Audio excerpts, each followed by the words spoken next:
Jadi yang Islam yang keempat, agama yang bermerek Islam, selamanya ndak ada tentreme.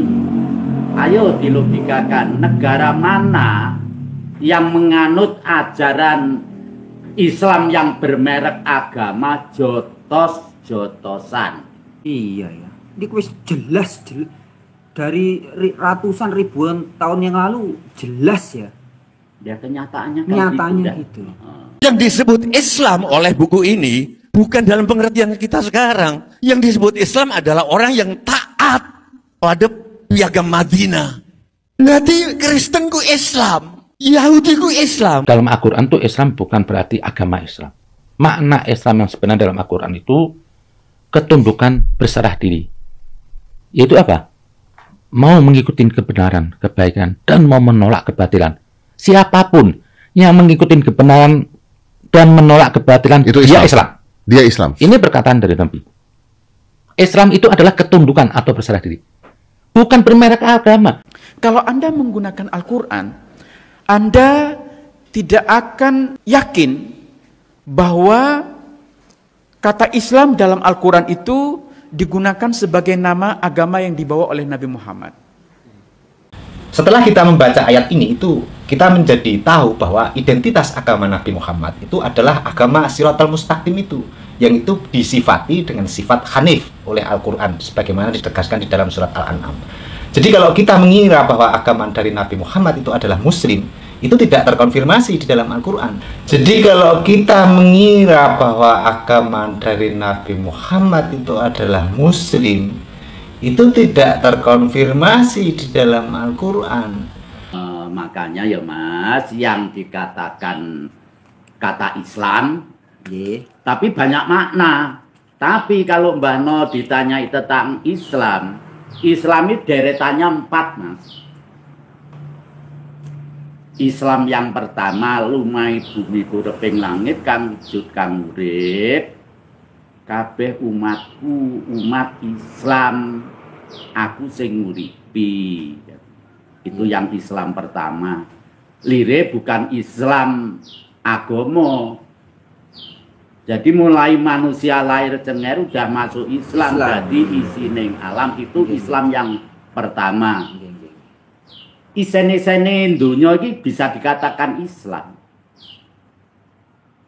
Itu ya Islam yang pertama. Islam yang kedua, dasar tuntunan dari Mbah No, percaya diri, takut diri sendiri, jangan menyalahkan, itu bisa dikatakan Islam.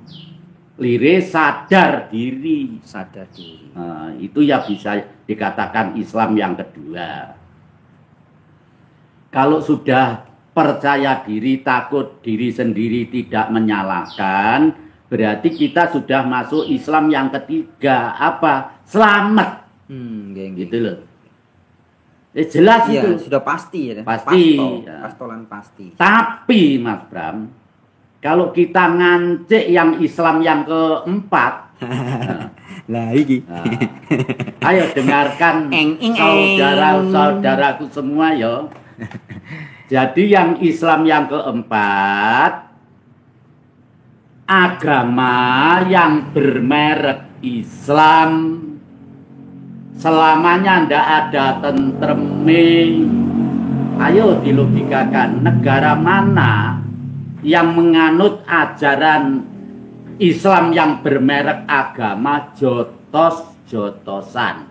Iya ya, ini wis jelas dari ratusan ribuan tahun yang lalu jelas ya. Ya kenyataannya kan Nyatanya gitu. Kalau lu lihat sejarah Islam, itu kan banyak sejarah kekerasan ya. Bayangin aja, cucunya Nabi Muhammad dibunuh sama orang Islam sendiri, dibantai sama orang Islam sendiri. Pernah dengar sejarah itu nggak? Belum. Wah panjang itu, panjang deh. Jadi artinya bahwa pertengkaran antar umat Islam itu sudah dimulai sejak Nabi Muhammad meninggal dunia. Pada detik pertama sudah pecah kongsi. Persatuan umat Islam sudah pecah kongsi pada detik pertama Nabi meninggal dunia, sampai 3 hari Nabi tidak ada yang mengkafani. Ya, 3 hari, betul? Ya, 3 hari. Apa yang terjadi? Mereka rapat di Saqif Bani Sa'diyah, berebut khilafah. Dan hasilnya apa? Abu Bakarnya mati diracun, Umarnya mati dicubles, Utsman mati dibacok, Ali diinjek-injek, anaknya Husain dipenggal kepalanya buat bal-balan. Yang pasti Nabi Muhammad itu punya cucu, cucunya itu dibantai. Ya, dari menantunya dibantai, Sayyidina Ali, anaknya Sayyidina Ali dibantai, cucu-cucunya diracun, dibantai, pokoknya semua tragedi pembunuhan. Oke. Tapi dulu menyebarkan Islam lewat pedang. Mana Islam menyebarkan Islam lewat pedang? Tunjukkan sama saya, mana Islam menyebarkan lewat pedang? Kalau seandainya ada orang Nasrani, Yahudi, semua orang kafir yang mengatakan kepada Anda Islam dikembangkan, diekspansi dengan propaganda, katakan iya. Memang iya. Tapi dulu menyebarkan Islam lewat pedang. Mana Islam menyebarkan Islam lewat pedang? Tunjukkan sama saya, mana Islam menyebarkan lewat pedang? Mana Islam menyebarkan Islam lewat pedang? Tunjukkan sama saya, mana Islam menyebarkan lewat pedang?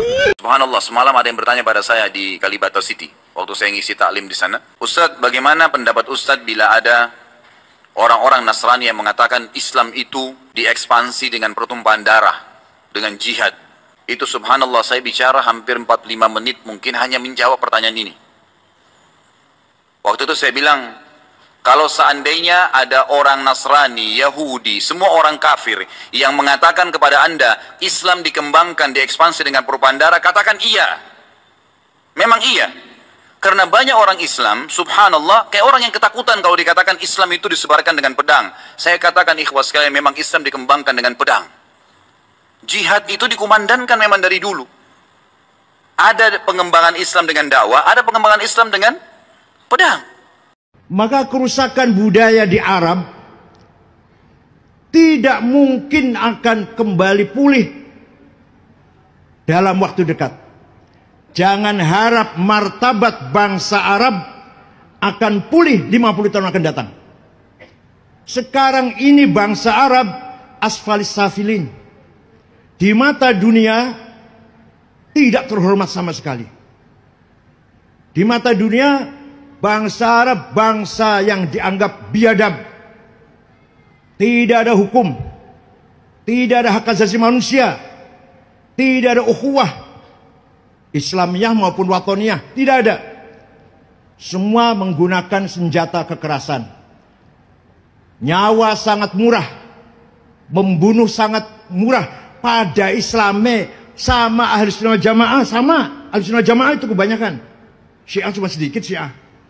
Sama-sama satu warga bangsa, tapi perang telah menjadi keseharian, sehari-hari yang terjadi di Suriah, di Irak, Afghanistan, Yaman, Libya sampai sekarang belum selesai. Mesir lumayan, Tunis lebih baik, tapi jangan harap mereka akan mampu kembali membangun martabatnya selama 50 tahun.